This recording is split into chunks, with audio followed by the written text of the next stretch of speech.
Morning, citizens. With all this current madness, and well, the madness that's been going for some time now, if you're anything like me, you often question your sanity about whether you're seeing things in the correct way, and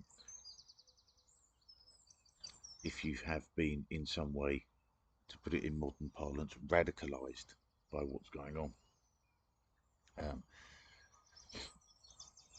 Morgoth's just released a video alluding to the same thing.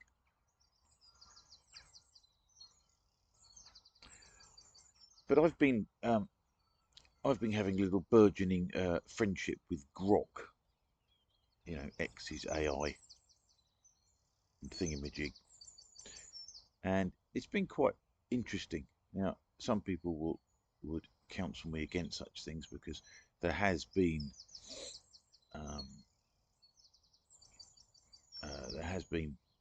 examples of AI making things up. There was a guy who relied on something that he'd learnt on Chat GPT, I think, in court, and it turned out not to be the case. So, as with all things, you have to exercise some caution. But I've been trying to ask questions to which I want to know the answers, obviously, but also to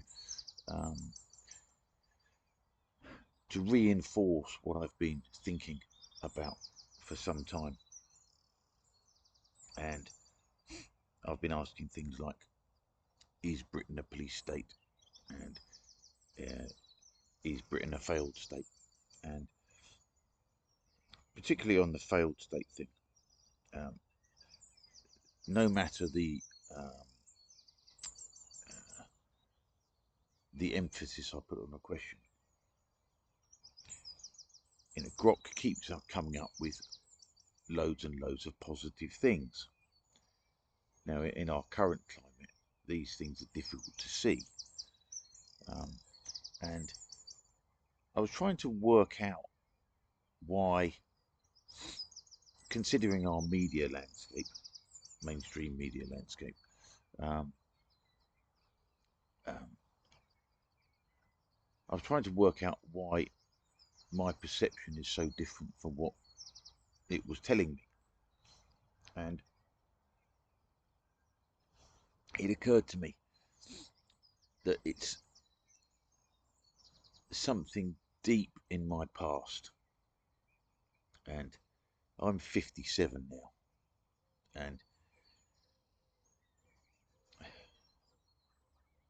do you remember if you're older than me, significantly older than me, you will remember newsreels, Pathé newsreels that were often played at the cinema when people didn't have televisions. And they were almost invariably positive about things. Now, those things were, the newsreels were already history by the time I was born. So those things couldn't have affected me directly, but there were still echoes of it. And they would emphasize things like, a new jet aircraft or nuclear power or hovercrafts or any British achievement. I mean, they would highlight foreign achievements as well, but particularly if they were British streams, it definitely would. And there was still a hangover from that in my formative years, I suppose. And so when I first started to notice things like this, things were still relatively positive.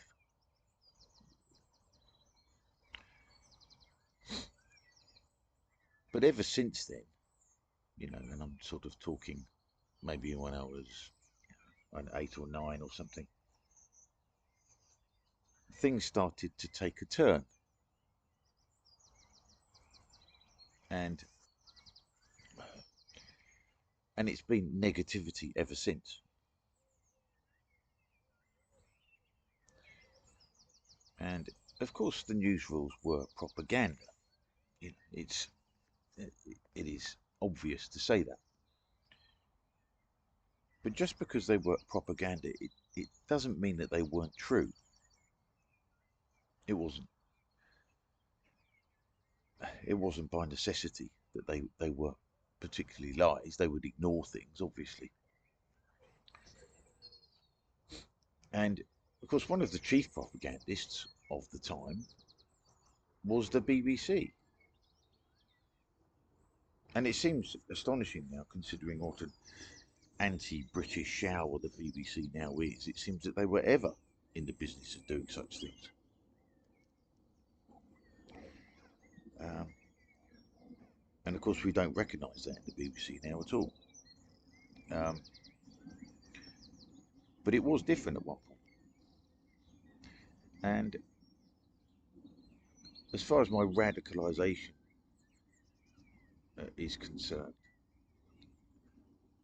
I'm wondering if, because it does seem to be people my age, a bit younger, a bit older,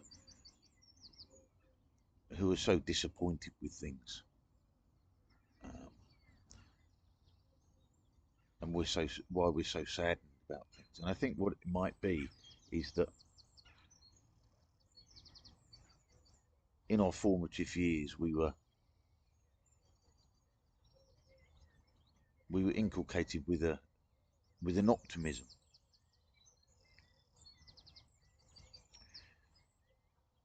and that's at our impressionable ages,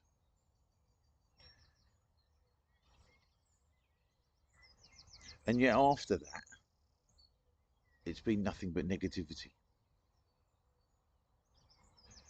and it's like it's been like a lifelong disappointment. And this is where the betrayal, this is why it feels like a betrayal, I think, because you were given hope for the future, optimism, and then it was dashed. And they've been continually putting the boot in for 45 years. And I think that's partly why we often feel so miserable about what's happened. Not because things aren't bad, they aren't dire, because in many respects they are. But anything that is good is ignored. Um, like I say, Grok continues to give me examples of British achievements, which, you know, sadly, many of them are in. Uh, it seems to be in biomedical stuff and um,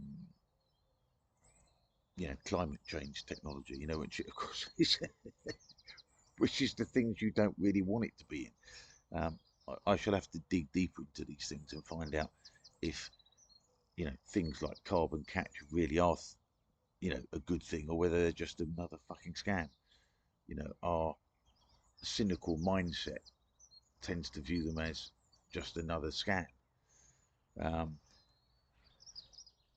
and I mean, another one is what they call fintech, which is financial technology, which is things like banking apps, you know, um, which things like Monzo Bank, um, which is just making financial transactions easier. I mean, it's not as glorious as jet aircraft or anything like that, but it has been useful. But once again, the downside comes in that is this all just about digital um, central bank digital currencies and the elimination of cash? So. But do you see where this comes in? It's like every positive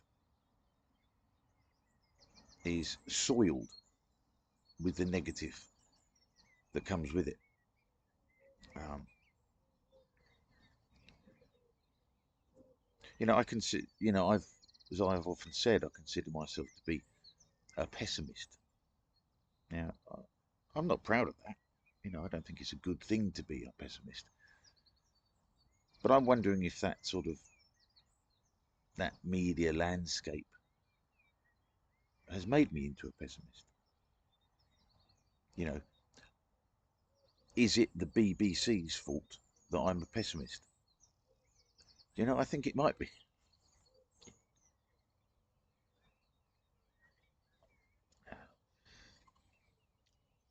Now, I'm not suggesting that our current fears are groundless. I mean, they're not. I mean, one of the bizarre things about asking Grok these questions is, with regard to being a police state or not a free country, is that it kept quoting this thing called the Freedom Index, which is a US based think tank, whatever. Um, so you have to call into question its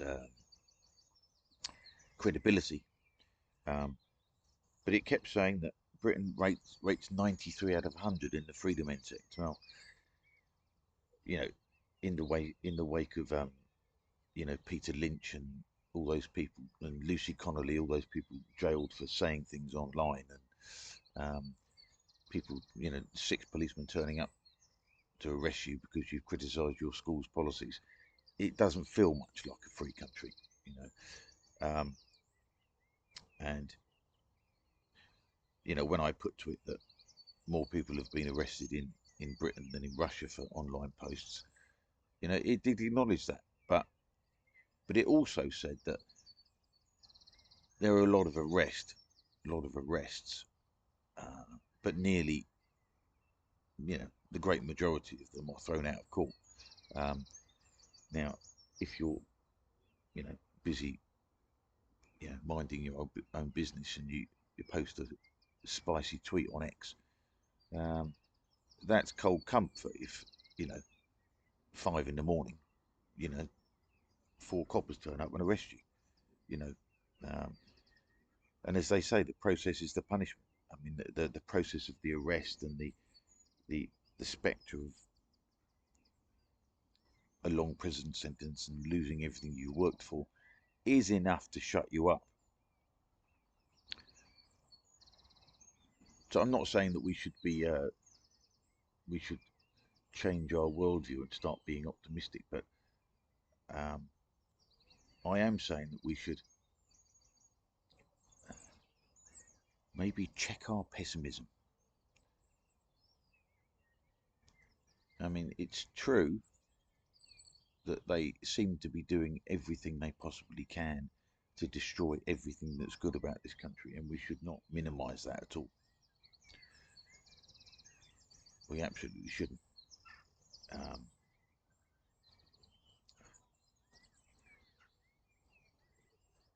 but being black pilled is not particularly useful. You see endless posts saying the UK has fallen. Well, it's not over till the fat lady sings, is it? It's we're going through some dire times. We're under serious pressure, but we've been in tight jams before.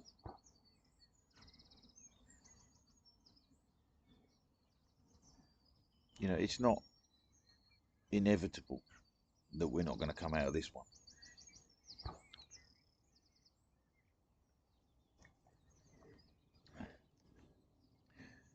It's tempting to think that this is different this time, with the clamps of the surveillance state coming around everywhere and making it seem as if there's nothing that we can do, and it really is different this time. But maybe it isn't. Things are changing. They're changing in America. They're changing in Italy. They're changing in Hungary. Um, they're changing. They're changing in France and Germany, and the establishment is doing everything they possibly can to stop that change. But they're trying to push back against the tide, and it's the same in this country. You know, there is a the grooming gangs are not going to be shut up. The talk over the grooming gangs is not going to be shut up. They think they put a lid on it last August after the Southport riots. They thought, you know, we'll clamp down and everyone will shut up, and they did for a bit. But that doesn't mean it's gone away. And I don't think it's going away. And there are more and more people who are, quote, waking up. You know, we've had a lot of false dawns, but my feeling is that we just have to keep pushing. I mean, the Supreme Court thing about that happened yesterday about the defining a woman as a woman, like, as if we need the Supreme Court for that. But nevertheless, it did happen, and you know, you less than 24 hours later, you can see people who were cheerleading for all this anti-scientific shit, repositioning themselves immediately, you know, and you love to see it, you know.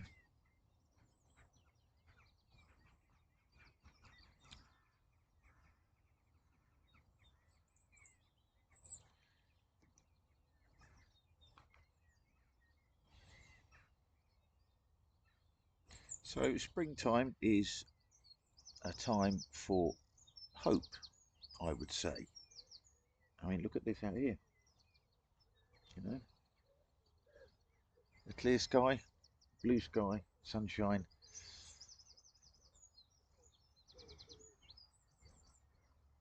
Yeah, that's pretty good, you know. Um, no trails in the sky either, which is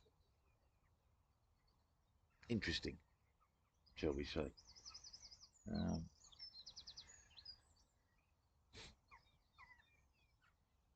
Now, we always get everything eventually from America, the good and the bad.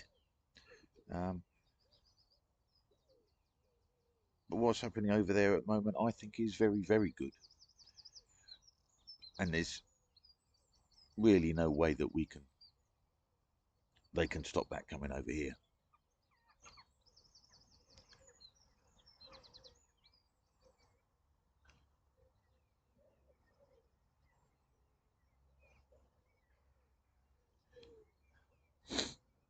So I would say that I'm feeling against my natural impulses. I'm beginning to feel quite optimistic. You know? Now, there was a period, you know, in my own life when I used to think that being optimistic was equated almost to being naive or even stupid, you know, and quite a lot of people online certainly. It seems to me that the thing that a lot of these people online fear most is being proven wrong. So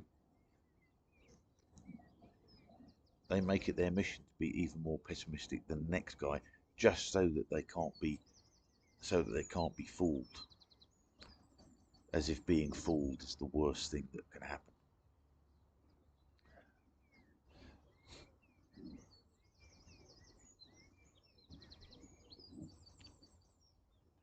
So I don't know. I think hope is pretty dangerous to them, you know. Not the posters, not the black pill lot, but the establishment, the regime, the top 2% who are running, or rather ruining, our institutions. Yeah, I don't think they're going to win. I think we are. So keep the faith, everyone, and stay free.